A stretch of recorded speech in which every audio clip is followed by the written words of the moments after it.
Here we go. What is going on YouTube? It's your boy GGTV. Holy shit, yet another 2025 movie review. Again, kind of the big IPs, the big titles. We are here with Predator, Badlands. I think this is honestly the last franchise film we're gonna watch. We're probably gonna get back into kind of some more standalone, lesser known stuff maybe. I'm not really sure, but here we go. We're gonna talk about Predator Badlands today. This is obviously the newest entry in the Predator franchise, directed by Dan Trachtenberg, the same guy who made Prey, which I thought was actually a really solid film as well. I actually did a review for that one. And what makes Badlands interesting right away is just the concept, because for decades the Predator formula has basically been the same. Humans are the prey and Predator is the unstoppable hunter. But this movie flips that idea. Instead of the Predator hunting humans, the Predator is thrown into an alien world where he might actually be the one lower on the food chain. Now that concept alone is absolutely incredible going into this. Throw the Predator into an environment that's unfamiliar even to him, where he has to survive against creatures that are just as dangerous as he is, so the stakes are immediately higher for a movie like this.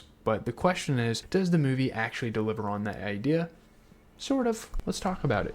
So getting into the premise, the story follows a young predator named Deck. Now this is the first time we've seen multiple predators, I believe, unless my lore is pretty bad. The only movies I watched is Prey and the original. And Deck is basically the weak link of his clan. He's the weakest one. He's kind of an outcast. They want to kill him because of how weak he is. He's not the big unstoppable warrior we're used to seeing in these movies, and that's another thing. This is more of an underdog story. He's inexperienced, he's underestimated, and he almost dies at the very beginning of the film because, again, if you can't get your kill, if you can't be named into the clan, even if you're blood, you have to die. So right away we're dealing with that. Deck is sent on this mission to prove himself by hunting a legendary creature called the Kaish, I think is what it's called. Apparently no one in his family bloodline has ever been able to kill it. I can't remember what their group is called in the clan. No one has been able to take it down. It's one of those things like you go down somewhere and there's a bunch of skeletons laying around. You know what I mean? So this mission is basically his chance to earn honor and prove he belongs. But once he gets to this planet, things obviously get complicated. Along the way, he forms this strange alliance with a Weyland-Yutani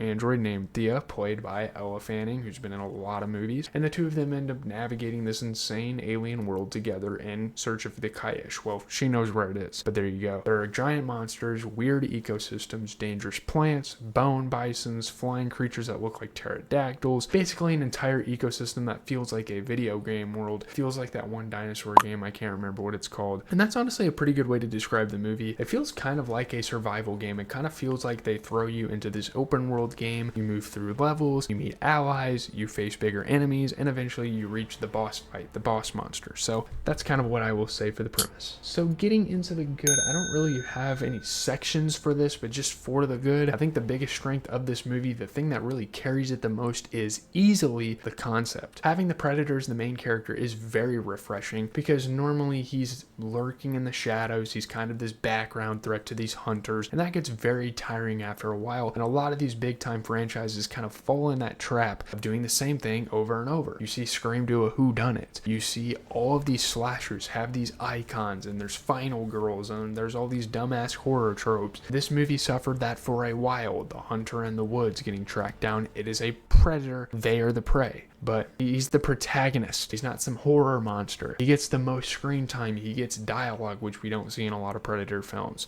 We see his emotions, his struggles, his growth, his development as a character, which is awesome. And that's something I don't think we've gotten in this franchise before. And again, correct me if I'm wrong, if there's any other movies. I can't really remember what they did with Prey. I know it was slightly different. It was directed by the same guy, but there you go. Deck starting off as the weak link of his clan is, again, a great idea. The underdog arc, it kind of reminds you of like a sports movie, like a Happy Gilmore or something like that. And I love movies like that, so this automatically had me bought in. Instead of watching an unstoppable hunter just dominate everything. Now, obviously, in most of the Predator movies, I do think like the hunters end up winning the day. I think Arnold Schwarzenegger was actually in the original. How the fuck could you have Arnold lose a damn fight to a random monster? But we're watching someone who actually has to struggle and improve and get get through a boss fight rather than just hunting people down. He's still on a hunt, but it doesn't really feel like a hunt in the same way. And by the end of the movie, and he really develops into a different character, and I really appreciate what they went for here. So at the start, he follows the Predator code. Sensitivity is weakness, grief is weakness, compassion is weakness. It's a toxic masculinity type of culture. But throughout the story, he slowly learns those things might actually make him stronger, might make him better as an individual. That emotional development was surprisingly effective. I really do like how he came around, and there's comedic relief with the little bud, the little critter. The girl really shows him compassion, really shows she cares for something, and maybe he should do the same. And another great part of the movie is the camaraderie between the characters. They're chilling by the fire, cooking the food. Bud's trying to steal his food. I fucking love it. Survival of the fittest, baby. Beck teaming up with Thea works really well. I mean, Ella Fanning is really good in her role. I'm not going to say she's fantastic. I'm not going to say she deserves like Oscar nominations, but she's pretty good. She's technically an android, but she feels incredibly human, and obviously a human is playing the character. And we've talked about robots and big time actors in the past with Companion, but she's sympathetic, she's caring, she helps bring out those human traits in Deck. Again, kind of teach him some things about the real world outside of this tribe, outside of this primitive lifestyle he's lived. Their relationship isn't romantic. It kind of feels like it at times, but it isn't. It's more like two unlikely allies who grow really close over time. And that dynamic absolutely works for me. There's also, again, the small critter that they meet along the way. It kind of becomes a part of the group. A small part that kind of gets casted out until the final battle. And spoiler alert, there is a twist involving the little critter being connected to the big monster. Really cool reveal. There are a couple of plot twists in this movie. That's pretty damn awesome. And like the traitor angle of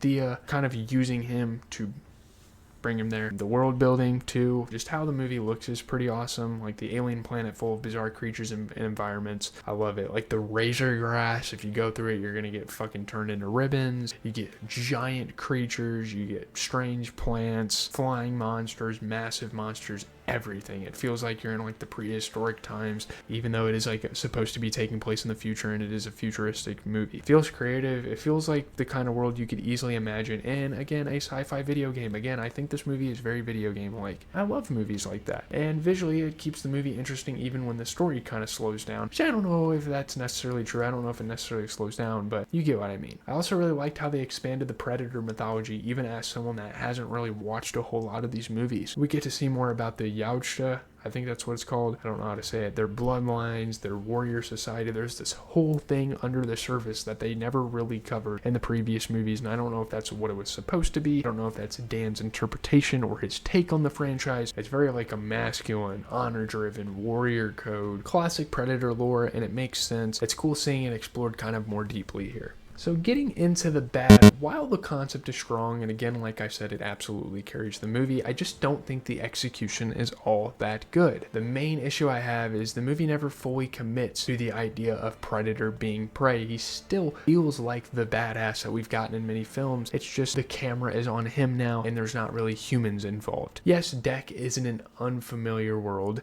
Yes, the Kaish is supposed to be this unstoppable creature, almost like an urban legend at this point, that all the people in the village and everyone in Jenna, which is where they visit, talk about. But at no point did I really feel like Deck was completely helpless, and that was what it was supposed to be. That was what the movie was kind of marketed as. I don't really think they achieved that super well, and that's fine, I guess. But if you're going to go with that, and you see critics online talking about, oh, he's the prey now. Not really. He still felt like he had control over most situations. So the Predator becomes prey concept is cool in theory, but it doesn't always feel fully realized. Another issue is the action. It's just kind of bland. I don't even think I should put it in the bad because it's really not terrible. It's just not particularly memorable. I'm not going to go back to this movie for the action thrills. It's not John Wick. It's not the Marvel movie. Hell, it's not even Superman that we got last time. Superman shits on this in terms of that. You got monsters, explosions, Predator weapons, slow motion sequence. I mean, all the usual stuff. This is all normal. This is all commonplace in this franchise. Nothing really stands out as a truly iconic action scene because for the most part with action films, I can take scenes out of it that are super memorable. The fight where Thea splits splits into two versions of herself was really cool. Like her trying to connect back to her legs and her legs kicking ass and then her kicking ass. That was fun. That's probably the most unique action moment. Maybe I could take that from it as a memory, but overall the action isn't the main highlight here. The dialogue mostly being in a foreign language does kind of throw you off a little bit. Now certainly there are a couple movies that I really like that aren't in English most of the time. Think Inglourious Bastards, think Parasite, which I talk about all sorts of times on the channel, but it is a bit frustrating. I get why they did it for like the culture aspect and the authenticity of the film, but when 70% of the movie is subtitles, it kind of slows things down a bit. I mean, it certainly gets you engaged and makes you want to read the screen. That's fine. Thankfully, Thea helps balance that out since she speaks in like the universal translate, like whatever language you speak. That's kind of cool, but I guess we can get into this. The scene at the end, again, spoiler alert. I don't like that Bud ended up delivering the final blow to Deck's father. I know Deck speared him and basically killed him, but Bud, who's supposed to be the side character throughout the movie, ended up killing him. That's kind of silly. Like, I really wish Deck had delivered the official final blow instead. That would have made the moment feel more like a passing of the torch or some kind of twisted redemption arc, but I guess it's cool that Bud saved the day. Getting into the okay, this is just the stuff that kind of falls into the middle ground. Visuals are solid. I guess I talked about that in the good, but just how the movie looks is solid. Not absolutely mind-blowing. Again, we have visited plenty of franchises and stuff like that in the past who kind of surpassed this film, and again, budget plays a big role, but the creature designs are cool. The alien world is certainly interesting. Anytime you have this intergalactic stuff, it really gives like creators, visual effect artists a chance to show art. I like that, but the cinematography itself isn't doing anything revolutionary. It's kind of by the grain. You get some nice wide shots of the environment and some really cool designs, like bone bison gear on Deck was really cool. The armor looked great, but visually the movie isn't trying to reinvent the wheel, and that is just fine. That is kind of just some middle ground to me. Another thing is the connection of the Weyland-Yutani, which I had to read up on this later because apparently this is connected to the Alien franchise. Now, I did watch the first two Alien films, Alien and Aliens. I think that's the order of those two. But it is a nod. I don't really care about it. Whatever. It's interesting because it hints at the larger shared universe, and it hints at possibly in the future this builds up a lot of potential that, hey, these two could come together again. They've already done Alien versus Predators probably like 2 or 3 times, I'd imagine, but I don't really care for it. It's cool as an idea, but I'm also fine with Predator kind of just staying in its own lane, especially with the films we've gotten in the past. It does open the door for potential future crossover. Certainly they're not done with these sorts of interpretations of Predator with that in mind, but there you go. Getting into the review, so overall, I think Predator Badlands is a pretty good movie. It doesn't elevate the Predator franchise to some new legendary level like a lot of people on the internet are kind of hyping up, but it does try something different. It does experiment. That's what makes it worth watching. You guys know me, I love when movies take different routes. I love when you get some experimentation in cinema. I think that is great. Turning the Predator into the main character was a bold move for sure, and definitely a risk in the writer's room that they just took. Exploring his emotions, his struggles, his relationships, that's new territory completely for this franchise. That has never been done before. That's like a Batman movie doing something like that. The alien world is creative, the characters are interesting, and the story has a lot of themes about family, identity, and proving yourself. At the same time, though, the action is nothing impressive, and some story moments don't fully land. The movie does still feel fresh again in concept, and sometimes that's exactly what a long-running franchise needs. It's not a perfect movie, but it's creative, it experiments with the formula, and it gives us something new in the Predator universe, and honestly, after decades of similar Predator movies, that alone makes it worth watching. So with that being said, I'm giving Predator Badlands a 7 out of 10. I think it is solid. It's not one of the top tier films of 2025, because God knows there are so many damn movies that came out in the last calendar year that were great. But it's still a solid film. It's still worth watching if you're a big Predator fan and you want something new. So with that being said, I'm out, guys. Leave a like, comment, subscribe. Do whatever. Have a good rest of your day, night, whenever you are watching. As always, it has been GZTV. Go check out the socials. I said this in a live stream. I'm not really sure what movie I'm watching next. I do kind of want to get to Marty Supreme, but I do think it's also going to come to streaming services at some point. So I kind of want to wait that out a little bit. And the second that happens, that is on my priority because I really want to watch that.